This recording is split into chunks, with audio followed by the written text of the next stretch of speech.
దావీదు రాసిన 18వ కీర్తన 19వ వచనం చూద్దాం. సామ్స్ 19th verse చూద్దాము. విశాలమైన స్థలమునకు ఆయన నన్ను తోడుకొని వచ్చెను. నేను ఆయనకు ఇష్టుడను గనుక ఆయన నన్ను తప్పించెను. విశాలమైన స్థలమునకు ఆయన నన్ను తోడుకొని వచ్చెను అంటే విశాల స్థలములోనికి తీసుకొచ్చాడంటే ముందు ఎక్కడున్నట్టు? ఇరుకులో ఉన్నట్టు. ఇరుకు అంటే మనం అనుకున్న ప్లేస్ ఇరుకుగా ఉంది, స్థలం లేదు అనేది కాదు. అది కూడా ఆ మీనింగే ఇస్తుంది. కానీ ఇరుకు అన్నప్పుడు ఇక్కడ ఇబ్బందులు, బాధలు, కష్టములు, రకరకాలైన క్లిష్ట పరిస్థితులు ఇరుకు. ఈ ఇరుకు నుండి విశాలతలోకి తీసుకొస్తాడు. ఎప్పుడు? దేవుని యొద్దకి మనము వచ్చి మొరపెట్టినప్పుడు, దేవుని యొద్ద మనము ఆయన సహాయాన్ని ఆయన యొద్దకు వచ్చి కోరినప్పుడు ఆయన మనలను ఆదుకునేవాడు. విశాల స్థలములోనికి తీసుకొస్తానంటున్నాడు. దేవుడు లేని వ్యక్తులు ఎక్కడున్నట్టు? ఇరుకులో ఉన్నట్టు. దేవుడున్న ప్రజలు ఒకప్పుడు ఇరుకులో ఉన్నారు, కానీ ఆయనకు మొరపెట్టటమును బట్టి ఆయన వారిని విశాల స్థలములోనికి తీసుకొస్తాడు. అయితే దేవుని బిడ్డలుగా ఎవరికి ఏ బాధలు ఉండట్లేదంటారా? అయినప్పటికీ ఈ ఇరుకుని దేవుడు విశాలంగా మారుస్తున్నాడు. ఓకే, ఇప్పుడు ఆత్మీయ అర్థం చూసుకుందాం. విశాలమైన స్థలము అంటున్నాడు. విశాలత అంటే దేవుణ్ణి కలిగి ఉన్నవారు విశాలమైన హృదయాలు కలిగి ఉంటారు. ఇరుకు అంటే పాపమును సూచిస్తుంది. పాపము మనలను ఇరుకులోకి తీసుకెళ్తుంది.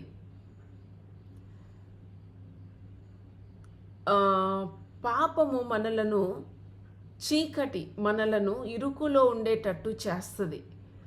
దేవుని యొద్దకు మనము రాకముందు ఇరుకులోనే ఉన్నాం కాదంటారా? అన్ని విధాలైన ఇరుకు. నిజంగానే దేవుణ్ణి తెలుసుకొని ఆయనలో నడుస్తున్నప్పుడు ఆ ఇరుకు నుండి విశాల స్థలాలకు కూడా వచ్చాం. అంత మట్టికే కాదు, హృదయములో ఇరుకు, సంకుచిత మనస్సు, ఓర్వలేని మనస్సు, స్వార్థము, ఇవన్నీ కూడా ఇరుకును సూచిస్తున్నాయి. మరి విశాలతను విశాలత అంటే ప్రేమ. దేవుని ప్రేమ కాదు, మనం ఆయన ప్రేమతో నింపబడినప్పుడు మన మనస్సులు విశాలపరచబడతాయి. మనం కూడా ప్రేమించగలుగుతాం. పాపము ప్రేమించనివ్వదు, పాపము ఓర్చుకోనివ్వదు. పాపము మనలో కుళ్ళును, స్వార్థాన్ని, అసూయను, పగను, క్రోధమును, ఇవన్నీ ఏం సూచిస్తున్నాయంటే ఇరుకును సూచిస్తున్నాయి. ఇంకా అంతవరకేనా? అవి మటుకే కాదు, పాపమునకు సంబంధించిన ప్రతిదీ కూడా ఇరుకును సూచిస్తుంది. చీకటిలో ఉన్న జనులకు గొప్ప వెలుగు కలిగెను అన్నాడు. అంటే నిజంగా చీకట్లో ఉన్నారన్నా? వారి మీదకి కూడా సూర్యుడు, వారి ప్రదేశాలకు కూడా సూర్యుడు వస్తున్నాడు కదా. చీకటి అంటే ఏంటి? పాపము. ఇక్కడ ఇరుకు అన్నది కూడా పాపము రిలేటెడే. పాపము మనలను అన్ని విషయాల్లో బంధించినట్లుగా ఉంచుతుంది. ఇరుకు మనస్సు, హృదయాలు కొందరివి గట్టిగా రాయిలాగుంటాయి. హృదయాలు చాలా కఠినంగా ఉంటాయి.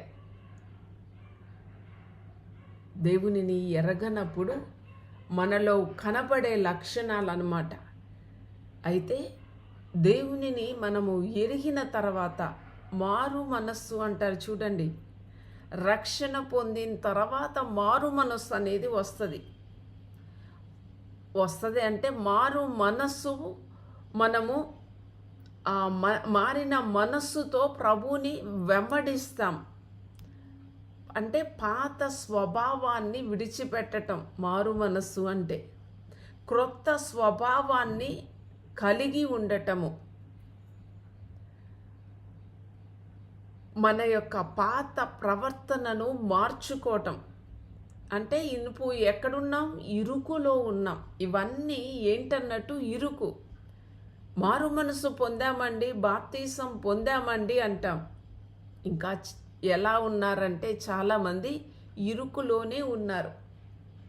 ఇంకా ఇరుకులో, బాధల్లో, కష్టాల్లో ఇవన్నీ ఏం సూచిస్తున్నాయి చెప్పాలంటే? పాపాన్ని సూచిస్తున్నాయి. పాపము ద్వారా కలిగే రిజల్ట్స్ అన్నమాట ఇవి మనము కొని తెచ్చి పెట్టుకున్నాయి. అంటే ప్రభువుని నమ్ముకున్నప్పటికీ ఆ స్వభావము మారకపోవటం వల్ల చేసే పనులు, తీసుకునే డెసిషన్స్, వేసే అడుగు అంతా కూడా పాతదిగానే ఉండటాన్ని బట్టి ఇరుకులోనే ఉండిపోతున్నారు. ఎప్పుడైతే ఆ మారు మనస్సు అనేది కలుగుతుందో, అంటే మారిన మనసు ఒకరోజు కాదండి, ప్రతిరోజు కావాలి మనకి. చాలా విషయాల్లో మనం మారుతూ రావాలి. మారిపోయాను అయిపోయింది అంటానికి లేదు. ఆ ఒక్కరోజు జీవించే జీవితం కాదు కదా, రోజు మారాలి. రోజు కొత్త విషయాలు మనకి తెలియబడుతున్నాయి. మునుపు కరెక్ట్ అనిపించినది ఇప్పుడు తప్పని తెలుస్తుంది. మారాలి కదా. నేను ఆల్రెడీ మారిపోయాను, ఇంకేం మారటానికి లేదు అంటానికి లేదు. జ్ఞాని అని పిలువబడేవారు ప్రతిరోజు నేర్చుకుంటారు. దేవుని బిడ్డలు అని పిలువబడేవారు, దేవుని సంబంధులు ఎట్లా దేవుని సంబంధాన్ని పెంచుకోవాలి అని అంటే మనకి తెలిసిన దాంతో ఆగిపోవటంగా తెలుసుకుంటూ మార్చుకోవాలి. మార్పు అనేది ప్రతిరోజు కావాలి. మన దేహంలో మార్పు వస్తుంది ఏజ్ పెరుగుతున్నా కొద్దీ. మన అన్నిట్లలో బిడ్డలు ఒక సేమ్ ఉండట్లే, మారుతూ ఉన్నారు. మనం కూడా మారిపోతూ ఉన్నాం. ఫిజికల్గా మారుతున్నాం, మరి స్పిరిచువల్గా మారాలి కదా. మార్పు చెందుతూ రావటమే, ఇరుకు నుండి విశాలతకు రావటము. ఇరుకు మనస్సు ఇక్కడ చూస్తున్నాం కదా. విశాల స్థలమునకు ఆయన నన్ను తోడుకొని వచ్చాను. కొన్ని సందర్భాల్లో ఇక్కడ యోబు భక్తుడు అంటాడు, యోబు గ్రంథము 36వ అధ్యాయము కొన్ని టైప్స్ ఆఫ్ ఇరుకులేంటో చూద్దాం. 15 నుంచి చూద్దాం. శ్రమపడు వారికి కలిగిన శ్రమ వలన ఆయన విడిపించును. ఏంటంట? శ్రమపడు వారికి కలిగిన శ్రమ వలన. ఇదెందుకు అనంటే ఆ శ్రమలో నుండే, శ్రమ ద్వారానే తీసుకొస్తాడు బయటకి. శ్రమ వలన ఆయన విడిపించును, బాధ వలన వారిని విధేయులుగా చేయును. బాధలు ఏం తెచ్చిపెడుతున్నాయి మనకి? విధేయతను తెస్తున్నాయి. విధేయత రాలేదనుకోండి, బాధ ఎక్కువైద్ది. ఇది గుర్తించాలి మనం. నాకు అనేకమైన బాధలు వస్తున్నాయండి, ఎందుకు వస్తున్నాయో తెలియట్లు. ప్రార్థన అయితే చేస్తూనే ఉన్నా. డాక్టర్ దగ్గరికి వెళ్తే ఏమంటారు? ట్యాబ్లెట్లు ఇచ్చి మెడిసిన్ ఇచ్చినప్పటికీ ఏది తినాలి, ఏది తినొద్దు, ఏమి చెయ్యాలి, ఏమి చెయ్యొద్దు అని చెప్తారు. అవి పాటించినప్పుడు ఆ మెడిసిన్ మరింత ఎఫెక్టివ్గా పనిచేస్తుంది. అలాగనే దేవుని యొద్దకు వచ్చినప్పుడు దేవుడు మనకు ప్రార్థన ఏంటి? మనం అనుకుంటున్న ప్రార్థన చేసి అర్జెంటుగా దులిపేసుకోవాలి దేవుడి దగ్గర, తీసి వదిలేసుకోవాలని. కానీ ప్రేయర్ చేసిన పోవట్లే. ఎందుకు పోవట్లేదు? లోపలిది పోవాలి. మంత్రాల్లాగా వాక్యం చెప్పటం కాదు, లేదంటే ప్రార్థన వాక్యము దేవుడిచ్చిన వాగ్దానాన్ని చెప్పటం కాదు. అక్కడ ప్రార్థన చెప్పేసి ప్రభువా అనేసి ఇగో ఈ బాధ తప్పించు అంటాం కాదు. అక్కడ లోపల జరగాల్సింది ఒకటి ఉంది. ఏంటిది? మార్పు. నేర్చుకోవలసింది ఒకటి ఉంది. వినటము ద్వారా, చదవటము ద్వారా మనలోకి వెళ్ళాల్సింది ఒకటి ఉంది. దేవుడు చెబుతున్నది అది మనలోకి వెళ్ళినప్పుడు లోపలికి, హృదయంలోనికి, చెవుల్లోకి కాదు. చెవులు మట్టికి వెళ్ళిపోతే సరిపోలా. హృదయంలోకి వెళ్ళినప్పుడు అది మనలో నుండి దాని ఎఫెక్ట్ ఎట్లాగా కనిపిస్తుంది అని అంటే మారిన స్వభావముగా కనిపిస్తుంది. మారలేదండి వారు అంటే ఏంటని? పైకి మారటం అనుకుంటున్నారు కొందరు పైనదే చూస్తారు. దేవుని బిడ్డలు అంటే దేవునిని ఎరగని వారు తెలుసుకుంటే మారిపోయారండి. దేవుణ్ణి తెలుసుకున్నారు, వారు మారిపోయారు అని అంటారు. ఏం మారారు వాళ్ళు? నిజ దేవుణ్ణి తెలుసుకున్నారు అంటే మార్పు వచ్చినట్ట. తెలుసుకోవటం, ఇంట్రడక్షన్ జరిగింది. అసలు మార్పు ఏంటంటే హృదయ మార్పు రావాలి. ఆ మార్పు రావాలి అని అంటే వాక్యమును మనం వింటము, చదవటము, దానిని అర్థం చేసుకొని ఏదైతే దేవుడు సెలవిస్తున్నాడో దాన్ని పాటించటము, ఏదైతే వద్దో ఆ వ్యర్థ ప్రవర్తనను విడిచిపెట్టటము, రెండు జరుగుతాయి మారటం ద్వారా. అప్పుడు బాధలు రావు. బాధల్లో మనం ఏం నేర్చుకుంటాము? విధేయత నేర్చుకుంటాం. అక్కడ అదే అంటున్నాడు, విధేయత. అది క్లాసులో లెసన్ కాదు, టీచ్ చేస్తే నేర్చుకున్న పాయింట్స్ 1, 2, 3 పాయింట్స్ కాదు. అది వినయ విధేయతలు, విధేయత, ఇవి చాలా ఇంపార్టెంట్. ఆత్మ సౌందర్యానికి కారణం అవి. ఆత్మకు విలువ రావటానికి, దేవుడు దృష్టి ఉంచటానికి, దేవుని యొద్ద నుండి జవాబులు పొందుకోవటానికి ఇవి చాలా అవసరం. వీటి మీద దృష్టి పెట్టరు మనుషులు. నేను ఉపవాసం ఉన్నా, నేను వాళ్ళకు చెప్పాను, లేకపోతే నేను ప్రేయర్ చేసుకున్నా, నేను ఇంత ప్రేయర్ చేస్తున్నానని పైన ఈ ఆచార భక్తి వైపు దృష్టి పోద్దనమాట. అయినా నాకు ఇట్లా జరుగుతుంది, అయినా ఇట్లా అయ్యింది, అయినా అట్లవుతుందని, అయినా ఈ ఇరుకులో నుంచి రాలేకపోతున్నాను. వాక్యాన్ని సరిగ్గా చదివి దానిని దృష్టి పెట్టినప్పుడు, అనాలోచితంగా మనసు ఎక్కడో పెట్టి చదివినప్పుడు ఒకలాగా ఉంటుంది. మనస్సు పెట్టి చదివినప్పుడు దేవుడు చెప్పుతున్నది ఏంటి అని ఆయన మనసు మనకు అర్థమవుతుంది.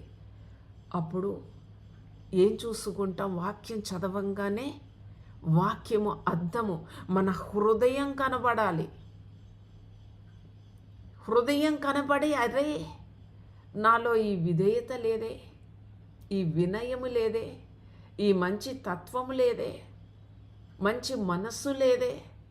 ఎవ్వరు చెప్పక్కర్లే, వాక్యం చెప్తుందిగా, తెలిసిపోతుంది మనకి. అర్థం కదా అది. అది అర్థం కానప్పుడు చెబుతున్నా కూడా అర్థం చేసుకోవట్లేదు, టార్గెట్ చేస్తున్నారు. కానీ అర్థం చేసుకోవాలి. చెబుతున్నప్పుడు అర్థం చేసుకోవాలి, వినాలి. నా గురించే చెప్పారు, అవునా, వెరీ గుడ్, దేవుడు నా హృదయాన్ని తెలియచేశాడు అనుకోవాలి. సరిగ్గా లేకపోతే ఆత్మలు ఎలా అనిపిస్తుంది? నా గురించి చెప్పారు కాబట్టి అభ్యంతర పడతారు. కొందరు స్వీకరిస్తారు.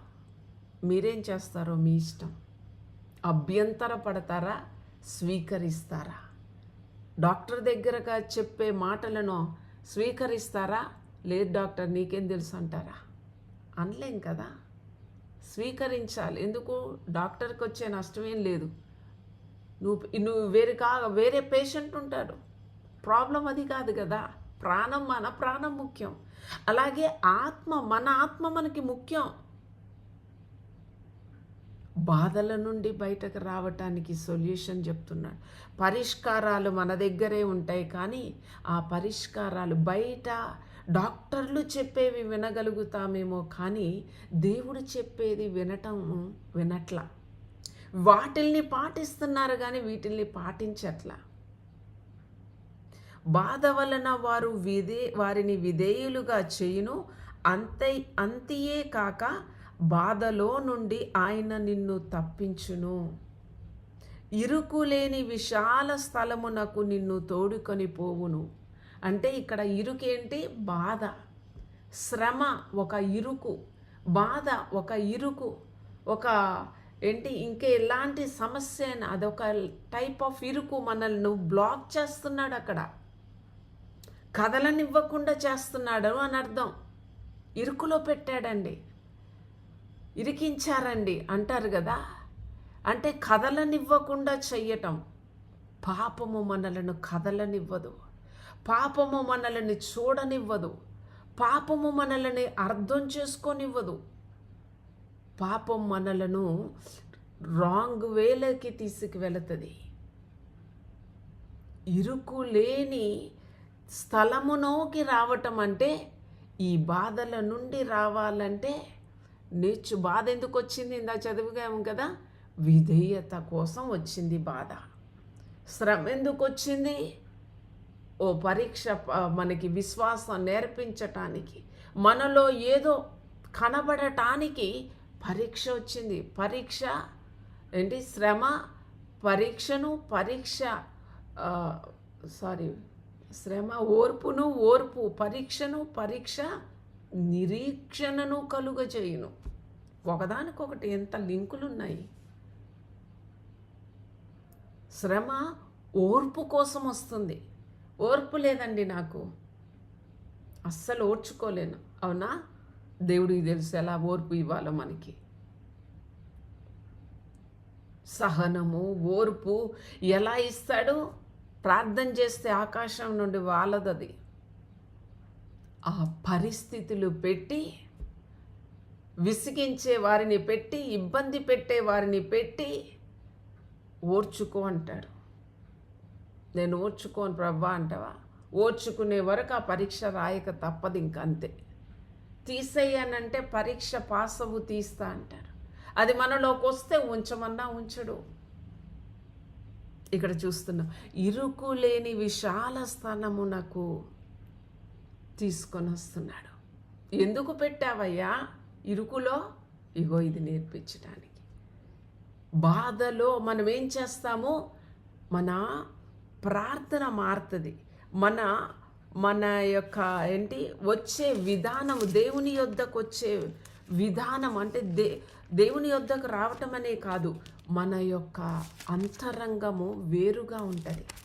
స్వీకరించటానికి దేవునికి అనుకూలంగా ఉంటుంది. ఒక మాటలో చెప్పాలంటే అనుకూలత మామూలప్పుడు మనము ఈజీగా తీసుకుంటాం, కానీ మనం కొన్ని పరిస్థితుల్లో మనల్ని పెట్టినప్పుడు ఆ మాటల్ని చాలా శ్రద్ధగా వింటాం. ఎందుకు? సింపుల్ అండి. బాధ వచ్చినప్పుడు ప్రార్థన ఎట్లా చేస్తాము? ప్రార్థన ఎప్పుడు చేయనా?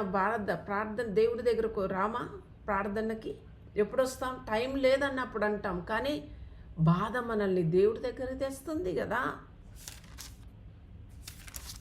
మనలను మార్చుతుంది. అందుకనే ఈ పరిస్థితులు మనకు ఇరుకులో పెట్టేది దేనికి అని అంటే, ఇరుకు ద్వారా ఇరుకును మనకి తెలియజేసి, ఇరుకులోనూ నుండి ఇగో నేను నిన్ను విడిపిస్తా.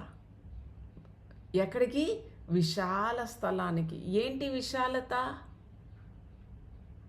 సంతోషము విశాలత, ఆనందము విశాలమైనది, ప్రేమ విశాలమైనది. ఇరుకుగా, కోపంగా, చిరాగ్గా ఎవరినన్నా అన్నప్పుడు హృదయం ఎట్లుంటుంది? చాలా కష్టంగా ఉంటుంది నిజం చెప్పాలంటే. మంచి మనస్సాక్షి ఉన్నోళ్ళకి. అదే ప్రేమించినప్పుడు అదే ఈ విధంగానే క్షమించినప్పుడు ఎలా ఉంటుంది మనసు? ఆనందంగా ఉంటుంది. దేవుని యొక్క సన్నిధి మనతో ఉన్నప్పుడు ఆనందంగా ఉంటుంది. ఇరుకులో నుండి విశాలతలోనికి వచ్చినప్పుడు ఎంత హాయిగా ఉంటుంది కదా. ఎలా తీసుకొస్తున్నాడు మన దేవుడు? వాటి ద్వారా తీసుకొస్తున్నాడు. బాధల నుండి, ఇరుకుల నుండి, సమస్యల నుండి, ఇబ్బందుల నుండి సంతోషంలో. మునుపంట ఇంతకుముందు దుఃఖమైన జీవితం అండి. దేవుణ్ణి నమ్ముకున్న తర్వాత నా జీవితం సంతోషంగా మారింది. ఏంటి మారింది? సంతోషం. విశాలతలోకి వచ్చా. ఒకవేళ ఉండే ఇల్లు అదే ఉండొచ్చు, కానీ హృదయం విశాలమైంది, మనస్సు విశాలమైనది, ఆలోచన విధానము విశాలమైంది. ఇంతకుముందు ఎవరినన్నా నన్నే అనుకున్నట్టు ఫీల్ అయ్యా. ఇప్పుడు అట్లా కాదు. నా మనస్సు మారింది, ఆలోచన విధానం మారింది, నేను రిసీవ్ చేసుకునే విధానం మారింది. ఇవి ఎలా తెలియబడుతున్నాయి? దేవుడు మారు మనస్సు ద్వారా మన మనస్సులు విశాలతలోకి వస్తున్నాయి. మారు మనస్సు పొందని వ్యక్తి ఇరుకులోనే ఉంటున్నారు. ఇంకా మేబీ ఉత్తి పుణ్యానికి ఏదో నీళ్ళ బాప్తీసం తీసుకుంటే పని అయిపోద్ది అన్నట్టుగా తీసుకొని వచ్చారేమో. మారిన మనస్సు అనేది నిజంగా తేలిపోతున్నట్టుంటుంది, ఎగురుతున్నట్లుగా ఉంటుంది, ఆనందంగా ఉంటుంది. దేవుని మాటలు, దేవుని సన్నిధి ఎలా ఉంటుంది? ఆహ్లాదంగా అనిపిస్తుంది, సంతోషంగా అనిపిస్తుంది. ఇంటికి వెళ్ళినప్పుడు ఇరుకుగా ఉంటుంది. దేవుని సన్నిధిలో చాలా ఆనందం ఉందండి. హాయిగా ఆదివారం అంతా బాగుంది. అంటే ఇంట్లో ఉన్నంతసేపు ఇంటిని మందిరం చేసుకోలేదు కాబట్టి అక్కడ మట్టికే మందిరంగా కనపడుతుంది, అక్కడ మట్టికే దేవుని సన్నిధిగా కనపడుతుంది. కాబట్టి మందిరంకి వెళ్ళొద్దని కాదు అక్కడ అర్థం. అదే చెప్తున్నా, వాక్యం సరిగ్గా అర్థం చేసుకోవటము, మనస్సులు సరిగ్గా విశాలమైన వాళ్ళకి వాక్యం మంచిగా అర్థమైద్ది. ఇరుకు మనస్సులకి వాక్యం కూడా అట్లనే అర్థమైద్ది. కొద్దిగా సగం అర్థమై సగం అపార్థమయ్యి గందరగోళం అవుతుంది కొందరి జీవితాల్లో. విశాలతలోకి రావటం. మన ఇల్లులు కూడా మందిరాలు అయిపోయాయి అనుకో, ఇల్లు కూడా ఆహా ఎంత ఆనందంగా ఉంటుందో, ఎంత సంతోషంగా ఉంటుందో. మందిరములో ఉన్న సంతోషం ఇంట్లో కూడా ఉంటుంది. ఏం చేసినట్టు? అక్కడ ఆరాధించి రావటమే కాదు, ఆయనని ఇంటి దగ్గర ఉంచుకునేటట్టు చేసుకోవటం, వెలుగుతో నింపుకోవటం, పాపము లేకుండా చూచుకోవటం, శపితమైనది లేకుండా చూచుకోవటం, సాతానుకి తావు లేకుండా చూచుకోవటం, వెలుగుమయం అవుతూ ఉంటుంది, ఆనందం ఉంటుంది. శత్రువు రావాలన్నా రాలేడు. ఎందుకు? నీతిమంతుల గుడారములో సునాదాలు, రక్షణ సునాదాలు, పాటలు, సంతోషము, ప్రేమ, సహించుకోవటం, ఓర్చుకోవటం, ఆదరించుకోవటం, బలపరుచుకోవటం ఇవి ఉంటాయి. సంఘంలో ఇవే ఉండాలి కదా. ఎందుకు సంఘముగా ఉన్నప్పుడు అంత ఆనందం అంటే అందరి ఆత్మలు, అందరూ కూడుకోవటము, అక్కడ ప్రేమ, అవంతా కూడా అట్మాస్ఫియర్ని మార్చేస్తుంది.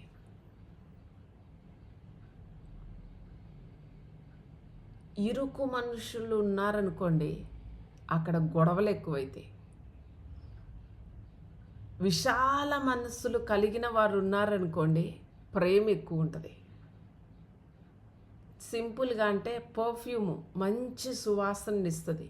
స్ప్రే చేస్తే కొందరు మంచి పర్ఫ్యూమ్ లాగుంటారు, కొందరు ఇంకా చెప్పక్కర్లే బ్యాడ్ స్మెల్. ఏంటది?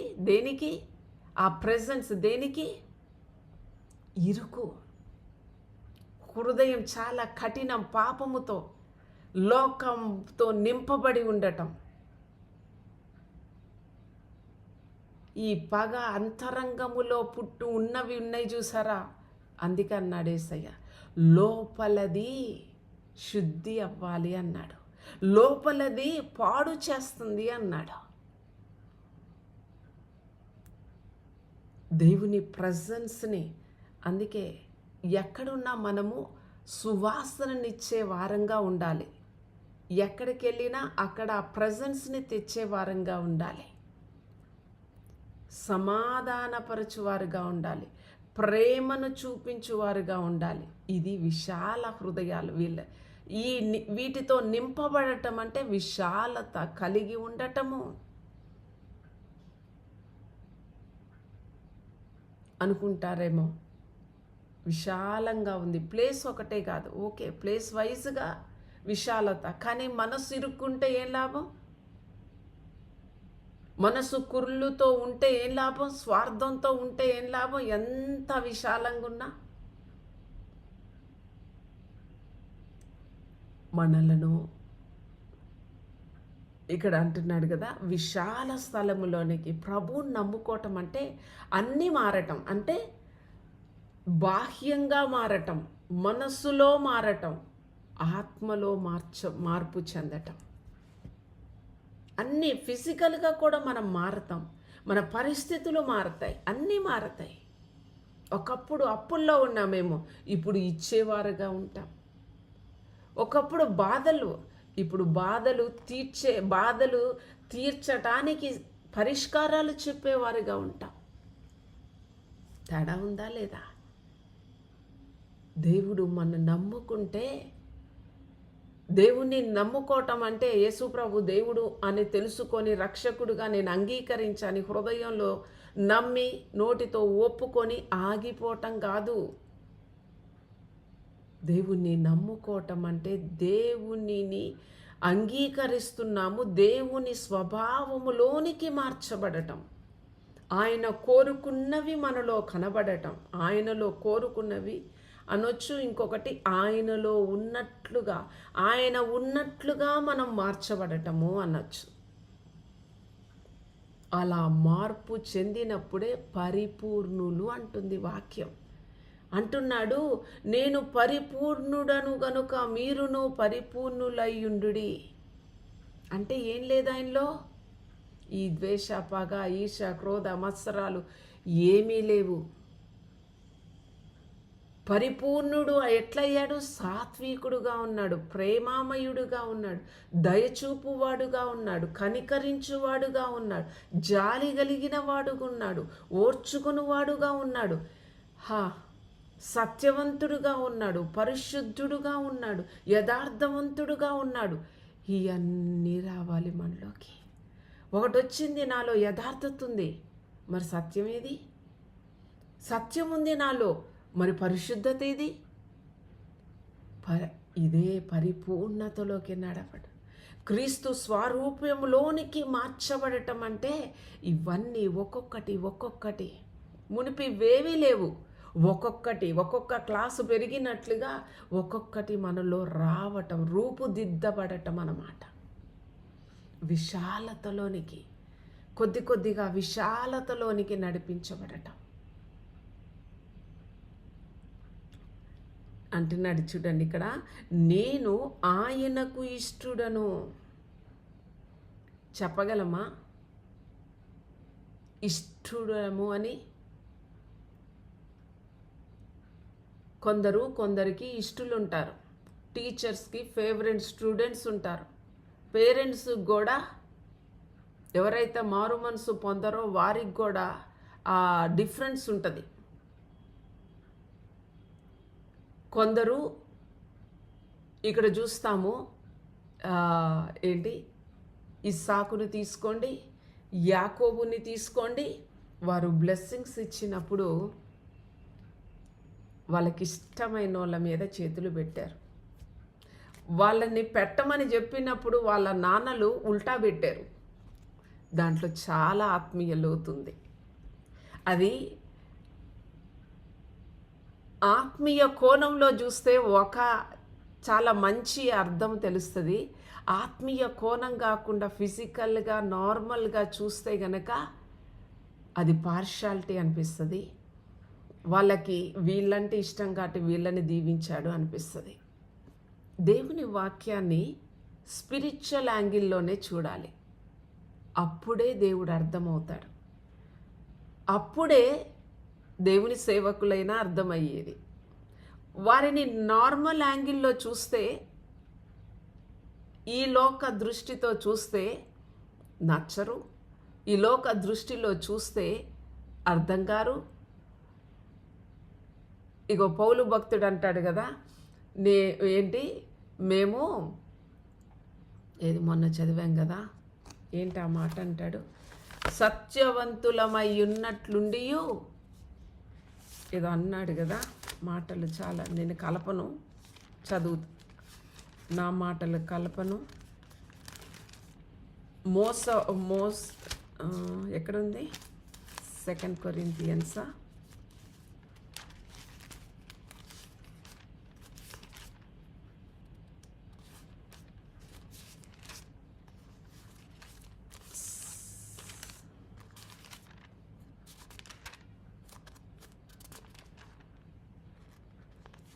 చూడలేదా?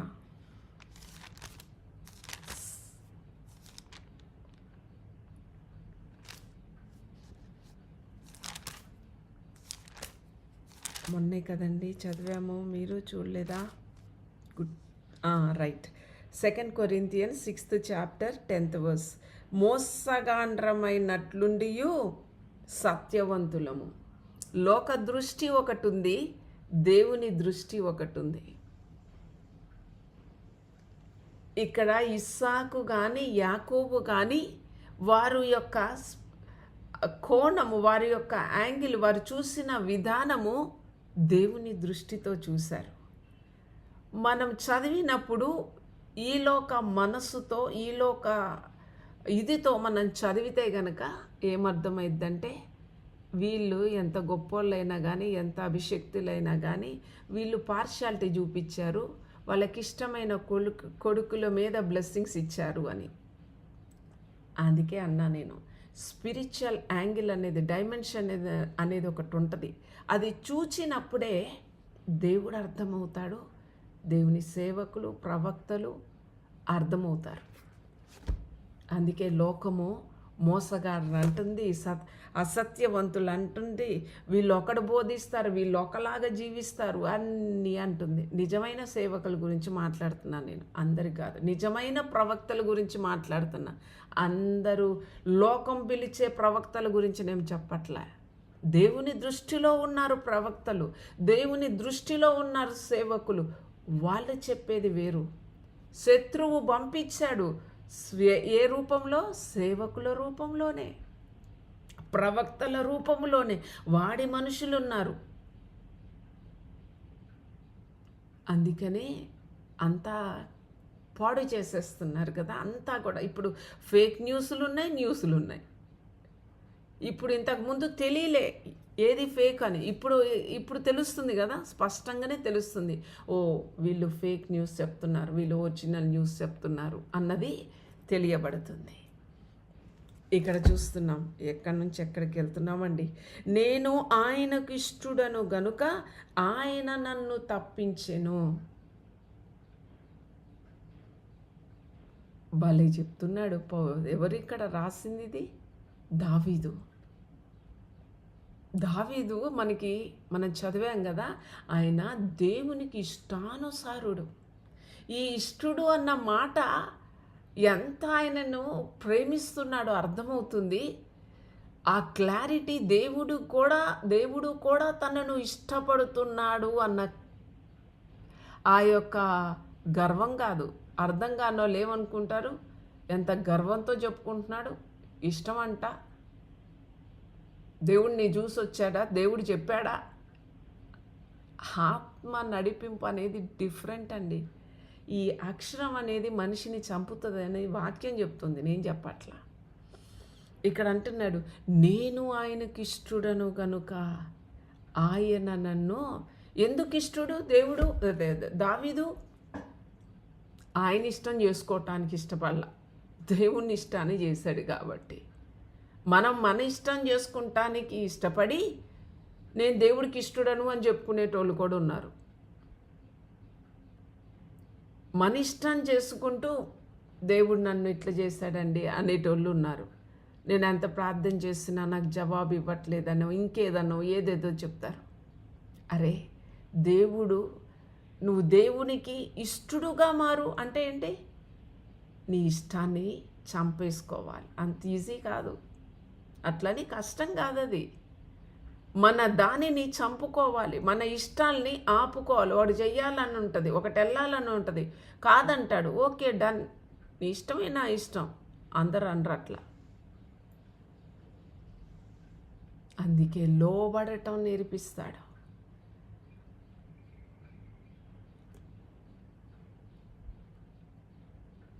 ఆయన ఇచ్చే బెనిఫిట్స్, ఆయన ఇచ్చేవన్నీ మనం పొందుకోవాలి అని అంటే, పొందుకోవాలంటే ఆ స్వరూపంలోకి ముందు తెస్తాడు. దాని మీద మన మీద వర్క్ చేస్తాడు ఫస్ట్ దేవుడు.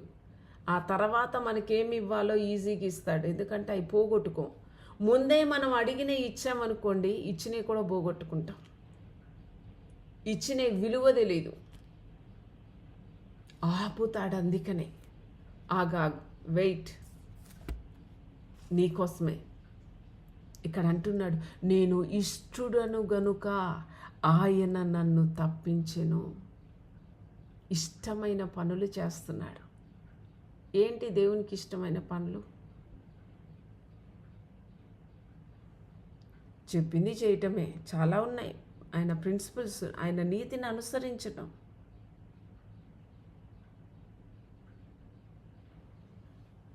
ఆయన నీతిని, ఆయన ప్రిన్సిపల్స్ని ఫాలో అవ్వటము ఆయనకి ఇష్టము. మేలు చేస్తాడు. అప్పుడు ఆయన కమాండ్మెంట్స్ని ఊరకనే ఇవ్వలా, ప్రామిసెస్ వరకు వాడుకోవాలనుకుంటాం మనం. ఆయన ప్రిన్సిపల్స్ని మనం ఫాలో అవ్వాలి కదా. ఇక్కడ అంటున్నాడు, నేను ఆయనకి ఇష్టడను గనక ఆయన నన్ను తప్పించెను. మన దేవుడు తప్పించే దేవుడు. మన దేవుడు ఇరుకు నుండి విశాలతకు తోడుకొని వెళ్ళేవాడు. ఇరుకులో పెట్టడు, ఇరుకులో ఉంచడు. ఎప్పటిదాకా ఉంచుతాడు? నేను ఇంకా ఇరుకులోనే ఉన్నానండి అంటే ఆ ఇరుకుకు కారణమైనవన్నీ మనం విడిచిపెడితే విశాలతలోకి వస్తుంది. మన చేతుల్లో ఉంది. మనసు మార్చుకోవటం మన చేతుల్లో ఉందా లేదా? మన ఇష్టం. మనకి తెలుసు, మంచేదో తెలుసు, చెడేదో తెలుసు, దేన్ని ఫాలో అవ్వాలనో తెలుసు. ఎరిగి దేవుని బిడ్డలైతే ఎరిగి చెడిపోతారు. దేవునిని తెలియని వారు ఎరగక చెడిపోతారు. డిఫరెన్స్ ఏముంది? తెలిసిన వాక్యం తెలిసినా అలా జీవించకపోతే దేవుణ్ణి తెలుసుకోవటం వల్ల వచ్చే లాభం ఏంటి? చాలామంది అంట దేవుణ్ణి తెలుసుకున్నాం కానీ మా స్థితి అని మేము ఇంతే కొన్ని విధాలుగా చూసినా కూడా దేవుణ్ణి తెలుసుకొని ఎన్ని సంవత్సరాలంటే ఇన్ని సంవత్సరాలు అంటారు. అరే ఏ విధంగా చూసినా ఆ డిఫరెన్స్ తెలీదు. అంటే డిఫరెన్స్ అంటే దేవుడు మనల్ని ఫినాన్షియల్గా బ్లెస్ చేస్తాడు, ఫ్యామిలీగా బ్లెస్ చేస్తాడు, హెల్త్ పరంగా బ్లెస్ చేస్తాడు, మనం చేస్తున్న వాటిని ఆశీర్వదిస్తాడు కదా. అన్ని విధాలుగా మార్పులు వస్తూ ఉంటాయి. కొందరి జీవితాల్లో రావు. దేనికి తెలుసా? మారలేదు. వాళ్ళు ప్రార్థన చేస్తున్నారు, ఉత్తుత్తి మాటల ప్రార్థన, మారని ప్రార్థన ఏంటి? ఇక్కడ ఏమంటున్నాడు దావీదు? నేను ఆయనకి ఇష్టడను గనుక. లోక పద్ధతులు మారలే, లోక స్వభావం పోలే. అదే తంత్రము. అదే కుయుక్తి, అదే కపటము, అదే వేషము. దేవుడి దగ్గరకు వచ్చినప్పుడు ఒక వేషం. ఇవన్నీ దేవుడి దగ్గర చెల్లవు, మనుషుల దగ్గర చెల్లిపోతాయేమో. దేవుడు నన్ను చూడట్లేదు అనుకుంటాం. చర్చకొచ్చినప్పుడు కాదు, మన నిజ జీవితాన్ని చూస్తున్నాడు. ప్రతిరోజు క్షణం చూస్తున్నాడు. ఈ సీసీటీవీకి బ్యాటరీ అయిపోయిందనో, లేకపోతే మెమరీ అయిపోయిందనో, మరి ఇంకేదో అయిపోయిందన్నది లేదు. అంతా చూస్తున్నాడు. ఎందుకు రావట్లేదు చేంజెస్, ఎందుకు పరిస్థితులు మారట్లేదనంటే ఇది కారణం. మారలే, స్వభావం మారలే, నేచర్ పోలే, అధీనత్వం అనేది రాలే. ఇంకా ఇవి ఉంచుకుంటున్నప్పుడు బాధలండి. దేవుణ్ణి నమ్ముకున్న బాధలు పోవట్లేదండి, కష్టాలు పోవట్లేదండి. ఎప్పుడు పోతాయి?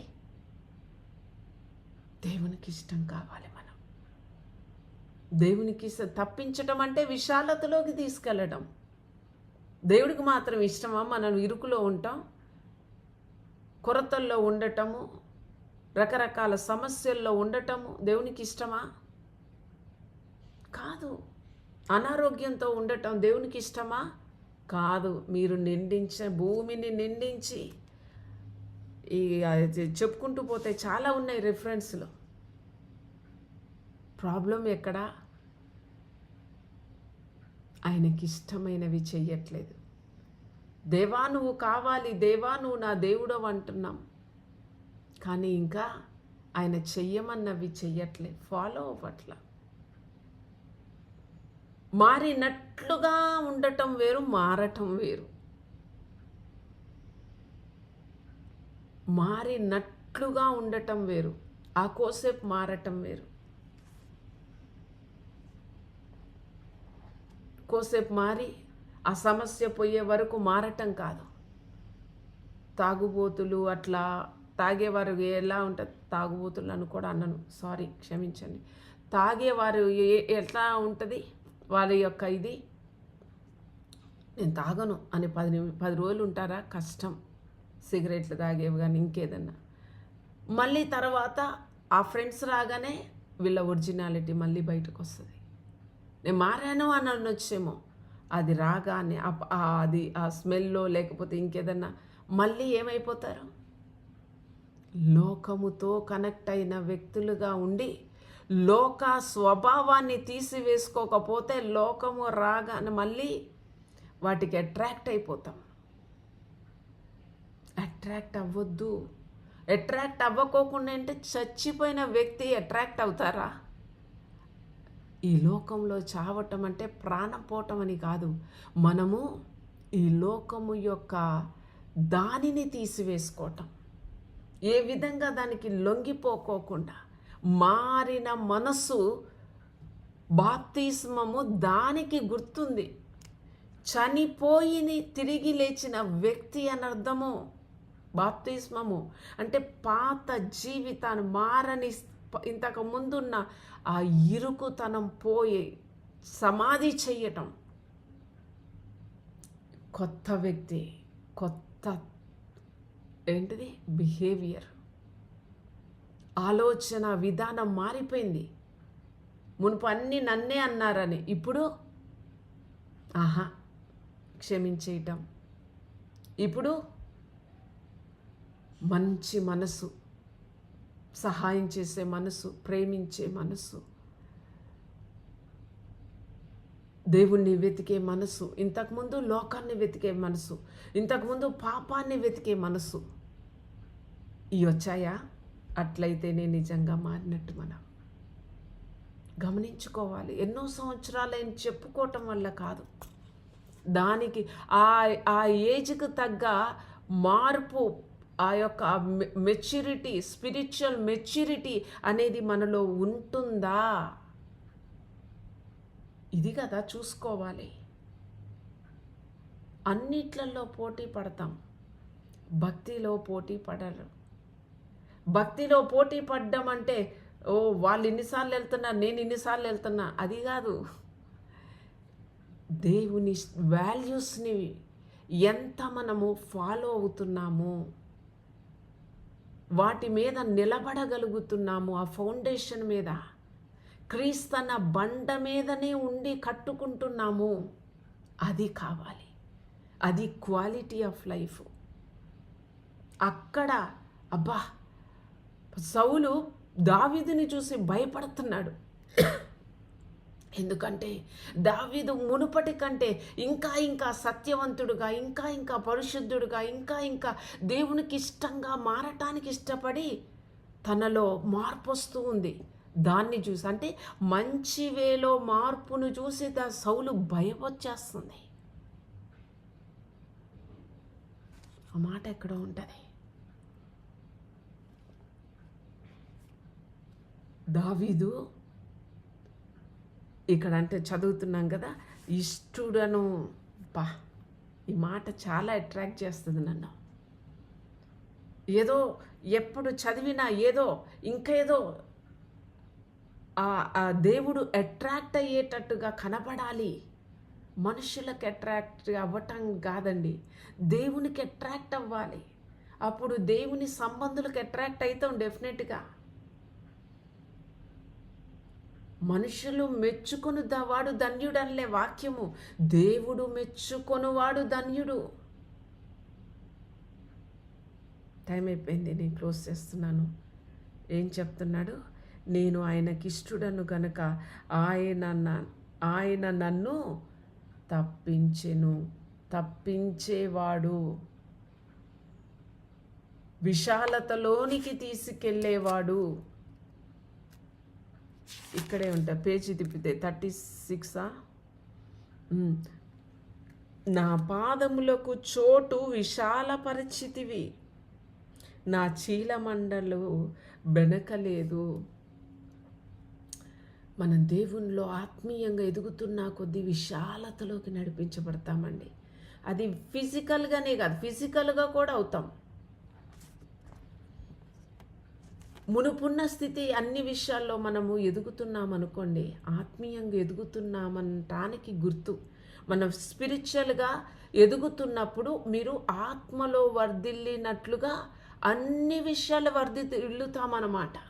ఒక వ్యక్తి ఆత్మీయంగా వర్ధిల్లుతున్నప్పుడు ఫినాన్షియల్గా బ్లెస్ చేయబడతారు, హెల్త్ పరంగా బ్లెస్ చేయబడతారు, ఫ్యామిలీ పరంగా బ్లెస్ చేయబడతారు. చేస్తున్నవన్నీ కూడా పట్టుకున్నది బంగారం లాగా మారుతుంది. అదే అంటా నేను. ఇది లోకానికి తెలియక వారు రాంగ్ డైమెన్షన్లో చూస్తున్నారు. వీళ్ళు ఎట్లా ఇది అభివృద్ధి చెందుతున్నారు, వీళ్ళు దాన్ని తీసుకొని అభివృద్ధి చెందుతున్నారు అనుకుంటారు. కాదు, ఆత్మ వర్ధిల్లుతున్నప్పుడు నువ్వు చేసే ప్రతిదీ ఆశీర్వాదమే. నీ పలుకు ఆశీర్వాదంగా మారుతుంది. అది మీకు నేర్పించే బోధండి. జీవితాన్ని మార్చుకోకుండా ప్రార్థన మార్పును తీసుకురాలేదు పరిస్థితుల్ని. మన మార్పు అన్ని విషయాలలో మార్పుని తీసుకొస్తుంది, అన్ని విషయాల్లో విశాలతలోకి తీసుకెళ్తుంది, అన్ని విషయాల్లో సమృద్ధి. విశాలత ఏంటి? సమృద్ధికి గుర్తుగా ఉన్నది, సమాధానానికి గుర్తుగా ఉన్నది, ప్రేమకు గుర్తుగా ఉన్నది, ఆనందానికి గుర్తుగా ఉన్నది. కొందరిలో ఆనందం ఉండదు, కొందరిలో బాధ, దుఃఖము. ఏంటిది? ఇరుకు మనస్సు. ఎదుటి వారిని బాధించటం ఇరుకు మనస్సు, లేతే మనం ఇంకొకరిని బాధించటం ఇరుకు మనస్సు.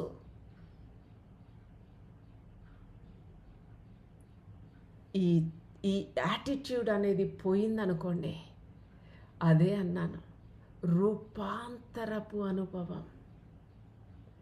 మరొక పూర్తిగా గొంగళ పురుగు స్వభావము ఎట్లా మారిపోయింది? రూపాంతరం చెందది బటర్ఫ్లై అయిపోయింది. పౌలు భక్తుడు రూపాంతరము చెంది దాని గురించి ఏమంటున్నాడు? మునుపు నేను హింసకుడుగా ఉన్నా, మునుపు నేను దూషించేవాడిని, మునుపు నేను హత్య చేసేవాడిని, మునుపు నేను చాలా బాధపరచా, స్త్రీలని లేదు, పురుషులని లేదు, ఎవరని లేదు, హత్య చేశా. ఆ లక్షణాలు, ఆ స్వభావం ఇప్పుడు కనబడట్లేదు ఆయనలో. వదకు తేబడిన గొర్రె వలె ఆయన మారిపోయాడు. ఇంతకుముందు మాటకు మాట, ఇప్పుడు మాట అంటే సహించుకుంటున్నాడు, ఓర్చుకుంటున్నాడు. ద్వేషిస్తే ఇప్పుడు ప్రేమిస్తున్నాడు. ఆయన మీదకి వచ్చే వారిని క్షమిస్తున్నాడు, ప్రేమిస్తున్నాడు. ఏమి చూపిస్తుంది? విశాలతను చూపిస్తుంది.